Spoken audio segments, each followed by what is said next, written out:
क्योंकि जिस तरह की घटनाएं, जिस तरह की सांप्रदायिकता, जिस तरह का भ्रष्टाचार, जिस तरह की बलात्कार, जिस तरह से मानवीय हत्याएं हिंदुस्तान में बढ़ रही हैं मोदी के शासनकाल में, ये बेमिसाल है। इसकी मिसाल नहीं आज तक कभी इस देश में हुआ नहीं।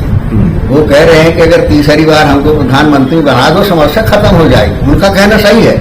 जब संविधान नहीं रहेगा, कानून नहीं रहेगा, जनता को वोट देने का अधिकार नहीं रहेगा, जनता को अपनी बात कहने का अधिकार नहीं रहेगा, सब खा के चलने का अधिकार नहीं रहेगा, तो सब समस्या सब खत्म। तो मोदी ठीक कह रहे हैं जिस दिशा में इस देश को ले जाना चाहते हैं। राहुल गांधी ने हर तरह की चुनौतियों का सामना करते हुए, कठिनाइयों का सामना करते हुए वो झुके नहीं, डरे नहीं, सच की आवाज हमेशा उठाते रहे।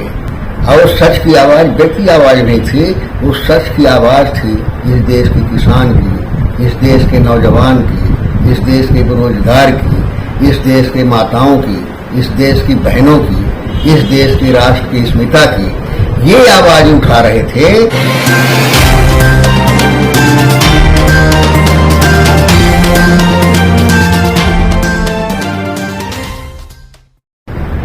सर, स्वागत है चैनल पर आपका। बहुत बहुत धन्यवाद। आज जिस तरीके से राहुल गांधी जी को कायदा सदस्यता बहाल कर दी गई है, ये अब खुशी कहां तक जाने वाली है?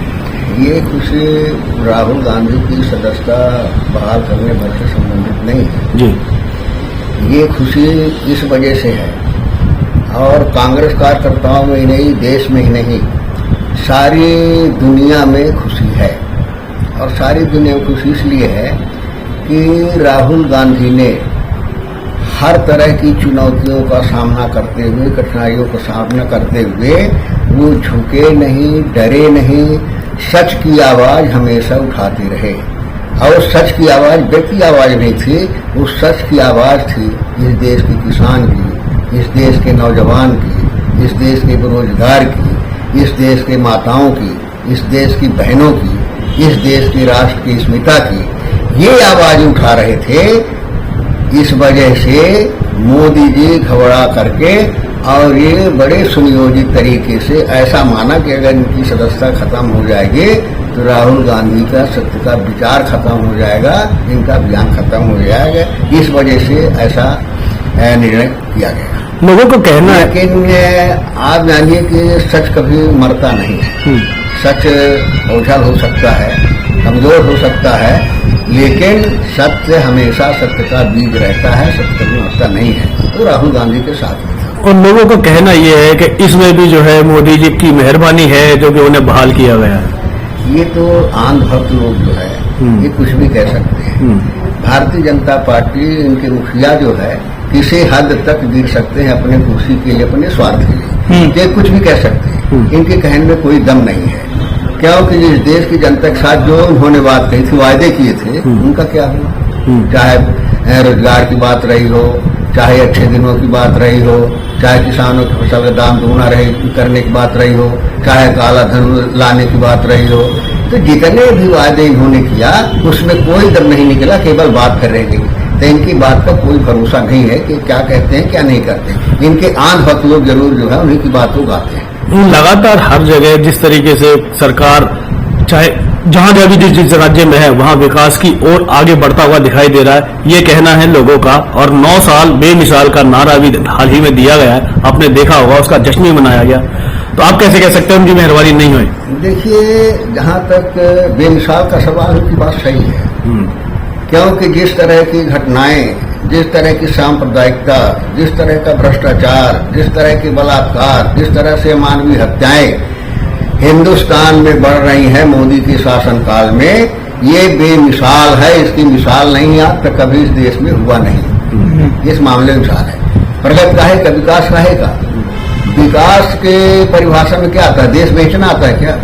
ये पब्लिक सेक्टर हैं जिनको पूंजीपतियों के हाथ से छुड़ा करके और कांग्रेस ने आम जनता के हाथों में दिया था कि इसकी मालिक आम जनता होगी, उसको फिर से पूंजीपतियों को मालिक बना रही है, पैसे बेच रही है, रेलवे स्टेशन बेच रही है।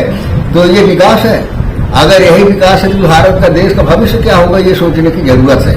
ये विकास नहीं है। सुनियोजित तरीके से जनता की सत्ता जो जनता के हाथ में है, उन अधिकारों को छीन करके जो है वो पूंजीपतियों के हाथ में देना चाहती, पूंजीपतियों को मजबूर करना चाहती, तो उस दिशा में काम कर रही है। लेकिन जनता तो कह रही है कि अब की बार फिर से हैट्रिक लगेगी, 300 को पार होगा। जनता कतई नहीं कह रही है, केवल आंध भक्त कह रहे हैं। हाँ। जो मोदी के अलावा कुछ नहीं दिखेता, उनका माने दिमाग को कर दिया गया है।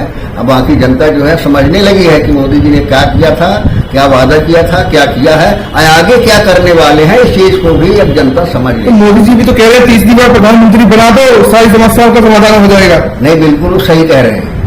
वो कह रहे हैं कि अगर तीसरी बार हमको प्रधानमंत्री बना दो, समस्या खत्म हो जाएगी। उनका कहना सही है। जब संविधान नहीं रहेगा, कानून नहीं रहेगा, जनता को वोट देने का अधिकार नहीं रहेगा, जनता को अपनी बात कहने का अधिकार नहीं रहेगा, सरकार के चलने का अधिकार नहीं रहेगा, तो सब समस्या सब खत्म। तो मोदी ठीक कह रहे हैं, जिस दिशा में इस देश को ले जाना चाहते हैं। लेकिन अब इसको इस देश का आम आदमी भी समझने लगा है कि मोदी जी की नीयत क्या है। मोदी जी इस देश को, जिस देश में गरीबों का अधिकार हमारे पूर्वजों ने कुर्बानी दे करके, त्याग और बलिदान करके देश को आजाद कराया, और उस आजाद भारत में जो अधिकार दिया, एक पहचान दिया, एक संविधान दिया, व्यवस्था दिया, जिसमें गरीब से गरीब भी महसूस करने लगा कि ये भारत हमारा है, इस देश में हमारा भी कोई हक अधिकार है। वो ये जान पाया कि इस देश में प्रजातांत्रिक व्यवस्था में हमारा भी कोई स्वाभिमान और सम्मान है। इस चीज को छीन करके भारतीय जनता पार्टी पुनः वह गुलामी की हालत में लाना चाहती है। अब एक आम आदमी भी समझने लगा है, अब मोदी जी की दाल गलने वाली नहीं है, कुछ भी कर ले।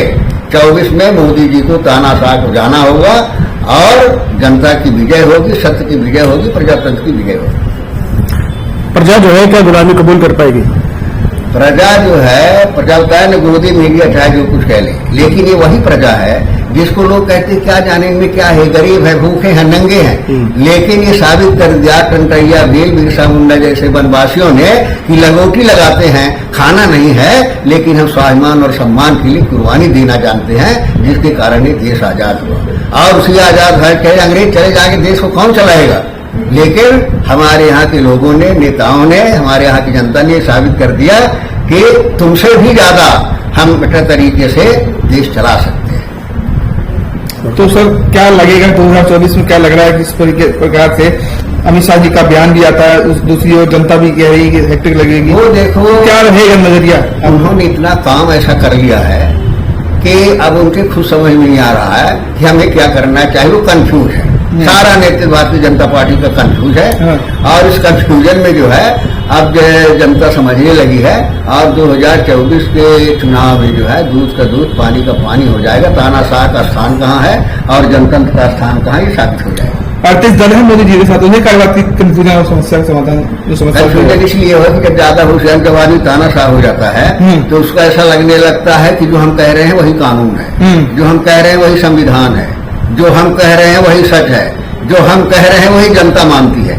ऐसा कंफ्यूजन हो जाता है। अपने आप को जब तानाशाह मान लेता है तो उसके सच्चाई, ईमानदारी, त्याग और समर्पण ये सब उसके समझ में नहीं आता। मोदी जी को तानाशाह कह रहे हैं, वो कहते हैं कि मैं तो फकीर हूँ और झोला उठाऊंगा, चल दूंगा। तानाशाह किसे कहते, फकीर किसे कहते हैं? तानाशाह उसी को कहते हैं जो अपने आप को सब कुछ समझता है, कानून से ऊपर समझने लगता है, संविधान से ऊपर समझने लगता है। वही मोदी जी तो अपने आप को फकीर कहते हैं ना, मोदी समझ रहे हैं, वो तो फकीर समझते हैं अपने आप को। तानाशाह कहाँ समझ रहे हैं? फकीर का मतलब क्या होता है? जिसके पास कुछ ना हो। मोदी से पूछिए जी, मोदी जी के पास जो है ना कुछ नहीं रहेगा, और सब कुछ गरीब पर छीन करके कहाँ ले जा रहे हैं। तो नियत को पहचानिए, कहने से कुछ नहीं होता है। नियत हमारी क्या है, हमारा चरित्र क्या, हमारी नियत हमारा काम बता देता है कि हम फकीर हैं कि हम पूंजीपति हैं।